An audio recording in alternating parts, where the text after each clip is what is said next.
O'zbekistonda 6 ta viloyati bo'ylab 14 kunlik umra paket narxlari nech pul bo'lyapti? Shart-sharoitlari qanaqa bo'lyapti? Qaysi viloyatlar o'zi 6 ta viloyatlar? Do'stlar, Andijon, Namangan, Farg'ona, Vodiy uchala viloyatdan, Toshkent shahardan, Toshkent Glavniy aeroportdan, Islom Karimov aeroportdan, undan tashqari do'stlar, Termiz hamda Samarqanddan o'z reyslarini qo'ygan Centrum Holidays'da 14 kunlik umra paketlarida qanaqa qulayliklar bor? Qanaqa sharoit qilib qo'yishgan? Umrachilar eka borganda qiynalishmaydimi? 50 yoshlari qanaqa insonlar? Shu savollarga to'liq javob olgani Centrum Holidays'da do'stlar Marg'ilondagi Glavniy ofisiga yetib kelganmiz. Ya'ni Farg'ona viloyati Marg'ilon shahar temir yo'l vokzalining yonidagi do'stlar Centrum Holidays'da axborot markazida o'tiribmiz. Inshaalloh videomizni oxirigacha tomosha qiling.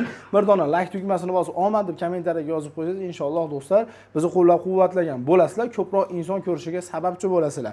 Litsenziyalarga ega, dokumentlarni 100%, undan tashqari xudo xolasa do'stlar O'zbekistonda 6 ta viloyatda aytib o'tganimdek, siz ya'ni yaqin aeroportlardan bemalol borib kelishingiz mumkin. Kilometrlab yo'l yurish shart emas. Xo'p, assalomu alaykum. Ulug'bek aka, yaxshimisiz? Ulug'bek aka, hozirgi kunda aka Centrum Holidays'da paketi nech kunlik, aqa borilgandan keyin qanaqa shart-sharoitlar bo'ladi? Undan tashqari 50 yoshlar qanaqa, litsenziyasi bor deb aytib ketilyapti. Litsenziyani tashab bering deydigan bo'lsa, tashab ham beraverasizmi? Xo'p, bizda paketlarimiz standart paketlarimiz. O'sha asana o'tganingizda 6 viloyatdan ham madaniy yo'nalish bo'yicha, ham jiddiy yo'nalish bo'yicha reyslarimiz bor. Kim o'z so'raganlarga Telegram orqali, WhatsApp orqali bemalol dokumentlarni tashab berishimiz mumkin, tanishib chiqishib, batafsil o'rganishlari mumkin bemalol. Nech kun bo'ladi? Qatta qaysi, misol Madinada nech kun, Makka mukarramada nech kun, oladigan narsalarini bagaji, ruchnoyni kilosi qanaqa bo'lishi kerak? Xo'p, standart paketlarimiz 14 kunlik bo'ladi. Madina Munavvarada 2 kecha 3 kunimiz bo'ladi. Makka mukarramada 11 kun bo'linadi. Bagajimiz 20 kilo, 5 kilo ruchnoyimiz bo'ladi. 5 kilo ruchnoylari bo'ladi. Zo'r. Madina Munavvaraga borilgandan keyin, o'tdan Makka mukarramaga ketilgandan keyin bular ibodatni qilib, kirib, dam oladigan mehmonxonasining uzoqligi qanaqa? Xo'p, Madina Munavvarada Baqiy qabriston oldida joylashgan Andalus mehmonxonasi bo'ladi. Makka mukarramada Ro'zigarda mehmonxonasi 1,5 km o'rtada joylashgan. Piyoda kiraman desa, Makka mukarramada 10 minutlik yo'l bo'ladi. Avtobusda 5 daqiqalik. 24 soat tekin avtobus qatnaydi. Bemalol kirib chiqsa bo'ladi. Kirib avtobusda ham xohlasa piyoda ham borib piyoda kiraman desa 10 minutlik yo'l bo'ladi. Zo'r gap yo'q. Xudo xohlasa aqa borgandan keyin baribir endi aka ibodatga quvvat kerak. Yeyiladigan ovqatlar qanaqa? Hatto arab taom bor, turk taom bor, o'zbek milliy taom bor. Ya'ni po'rlarda jo'natgan firmalar bor. Shular o'zbek ovqat qilib berishadi. Sizlarda qanaqa? Xo'p, bizda Madina Munavvarada 2 mahal o'zbek milliy taomlari bo'ladi. Makka mukarramada 3 mahal o'zbek milliy taomlari bo'ladi. O'zimiz po'rlar, o'zimiz aytganda o'zbek milliy taomlarni pishirib berishadi. O'zbek milliy taomlar chiqadi. Endi qarang aka, hozir 6 ta viloyatdan reys bor deyilyapti. Hozirgi kunda dekabr oyida havo salqinlagan, ko'pchilik boradi, ya'ni yoshi katta insonlar issiqda yuragi ko'tarmasligi mumkin. Lekin hozir havo yaxshi. Hozirgi kunga aka narx-navo qanaqa? Xo'p, hozirgi kunda narx-navolar, xo'p, Toshkentdan, keyin Vodiydan ketaman deganlarga standart paketlarimiz $1000 dan. Xo'p, Vohadan ketadiganlar Samarqand, Termizdan bo'lsa $1050 bo'ladi. $1050. Ya'ni $1000 ga $1050. Dekabrda oxirigachami yoki yangi yilga o'tadimi? Yo'q, shu 15-sanasigacha aytilgan narxlarimiz 15-sanasidan keyingi yo oshishi, tushishi ham mumkin. 15-gacha ya'ni. 15-gacha. Gap yo'q, zo'r. Xudo xolasa mehmonxonani so'radik, yeb ichishni so'radik do'stlar. Xo'p, yana savol, qanaqa savol berishyapti kommentariyadagilar? Yana yozishyaptiki, aqa borgandan keyin biz oilaviy ketyapmiz, yonimizda yosh bolalarimizni ham birga olib ketyapmiz. Ya'ni biz eri xotin bola chaqamiz bilan ketyapmiz. Eri xotinga to'lov qilingandaqa yosh bolamga ham to'lov qilamanmi yoki ularga sal arzon bo'ladimi deb so'rashyapti. Xo'p, yosh chegarasi bor. Chegarasiga qarab to'lovlar har xil bo'ladi. Masalan, 2 yoshgacha bo'lganlar faqat vizasining pulini beradi. 2 yoshdan 5 yoshgacha faqat bilet vizasining pulini beradi. 5 yoshdan yuqorilar yosh kattalar bilan bir xil bo'ladi. Yosh kattalar bilan bir xil bo'ladi. Gap yo'q, zo'r. Aqa borilgandan keyin mabodo mazasi qochib qoladigan bo'lsa yoki mazasi bo'lmaydigan bo'lsa, chunki hozir batta mana sovuq tushdi, lekin aqda issiq. Borgandan keyin tomoq og'risa yoki isitma chiqsa yoki qanaqadir bir kasal bo'lib qoladigan bo'lsa, bularga qaraydigan bir doktormi, hamshiralarmi, bir hech bo'lmasa birinchi yordamni ko'rsatadigan odamlar bormi aka? Ham birinchi yordam ko'rsatadigan hamshira doktorlarimiz bor. Har bitta mehmonxonamizda hamshira doktorlar bor. Birinchi yordam ko'rsatgani o'zi aytib o'tganingizdek, birinchi yordamga darmini o'lchash, isitma tushirgani, tomoq og'rig'i, dori-darmonlarimizni ham mini apteka qilib joylashtirib berilgan chiroyli. Gap yo'q.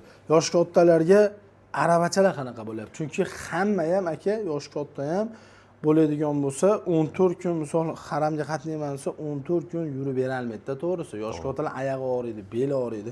Lekin firmalarda shunaqa narsa borki, qulaylik do'stlar, aravachalar tashkillab qo'yishgan.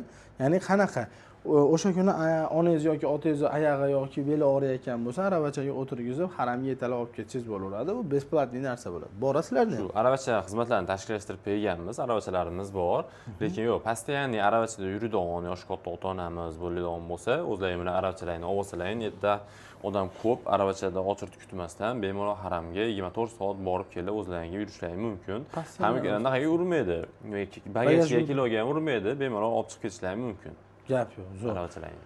Keyin aka, aqa borib kelgandan keyin misol boriladi, firma tomonidan umrachilar uchun beriladigan narsalar bor. Bu oldimizga qo'yib berganlaringiz, bu sizlarda beradigan narsalaringiz. Ha, bizni firmamizdan berilgan Centrum Hold'dan berilgan narsa kamzili, so'mkasi bejga beriladi. Qaytib kelishlarga 5 litr zamzam suvi beriladi. Bizning obunachilarimiz aloqaga chiqadigan bo'lsa, bonus sifatida bu yostiq bo'yinbog' beriladi. Bu samolyotga ketayotganda qulay bo'ladi. 6 soat samolyot uchayotganda endi qulab ketgani haqiqatda do'stlar, bu juda kerakli narsa. Biz o'zimiz do'stlar chet davlatlarga chiqqanmiz, haqiqatda yaxshi zo'r narsa. Endi aka qarang, hamma narsani so'radik. Aka borgandan keyin xudo xolasa shart-sharoit qulaylikni bilishdi. Endi bularda aka umrasini mukammal qildirib qo'yadigan inson kim desangiz, bu 50 boshi. 50 boshlar qanaqa insonlar? Malakalimi yoki bir 3 yil, 4 yil yoki hech bo'lmasa bir 5-6 marta ko'pchilikda 50 ta odamni orqasidan ergashtirib umra qildirgan insonlarmi? Qanaqa insonlar? Xo'p, 50 boshlarimiz kamida o'zlari ham kamida 10-15 marta borib kelgan, umralarni qilishgan.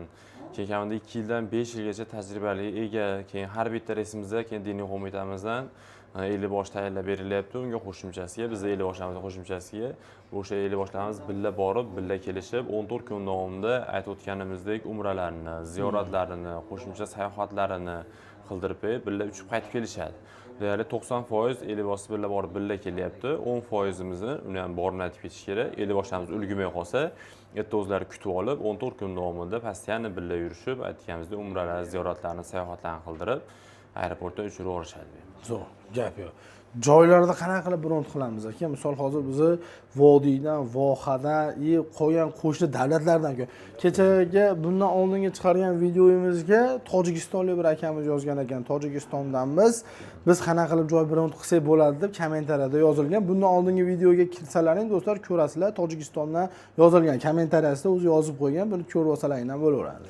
Xo'p, joylar bron qilgani, ekranlarda ko'rib turgan nomerlarga aloqaga chiqishsa, undan Telegram, WhatsApplari bor. Bemalol Zagram pasportini rasmga olib tashlab berishsa, joylarda aytilgan sanalar bo'yicha joylarni bron qilishib, shartnoma, dogovorniy shartnoma bo'ladi. Shartnoma tashlab beriladi. Shartnoma asosi bo'yicha to'liq summasini bank orqali to'lov qilishsa, bankdan ham Centrum Hold'dan umra ziyoratga ketayotgan uchun to'lov chek chiqarib beradi. Bemalol shu bilan bemalol uchib borib kelishlari mumkin. Yo'q, bizda kartadan o'tkazib beramiz, yo naqd beramiz, yo shotdan o'tkazib beramiz desa, qaysi to'lov usullari bemalol, qaysi ma'qul kelsa, aloqaga chiqsa, hamma to'lov usullarini aytishadi. Bundan tashqari ofisdan kelamiz deydigan bo'ladi. Ofisga keladigan bo'lsa, ofisga ham kelsa, batafsil ma'lumot olib, ofisimiz ham o'zi kassasi bor, kassasiga bemalol to'lov qilib, cheklarni olib ketishlari mumkin. Gap yo'q, zo'r. Xudo xolasa do'stlar, endi ofis qayerda joylashgan deganlarga yana qaytarib o'tamiz. Farg'ona viloyati, Marg'ilon shahar do'stlar, temir yo'l vokzalining yonidagi Centrum Hold'ning Gramli ofisidan sizga bor sharoitlarda do'stlar yetkazgan bo'ldi. Manfaatli bo'ldi degan umiddaman do'stlar. Bizdan uzoqlashmanglar, kanalimizga obuna bo'lib qo'yinglar. Inshaalloh sizlarga yangidan yangi ma'lumotlarni ulashishda to'xtamaymiz. Like bosishdan chiqmasin, sog' bo'linglar. Salomat bo'linglar.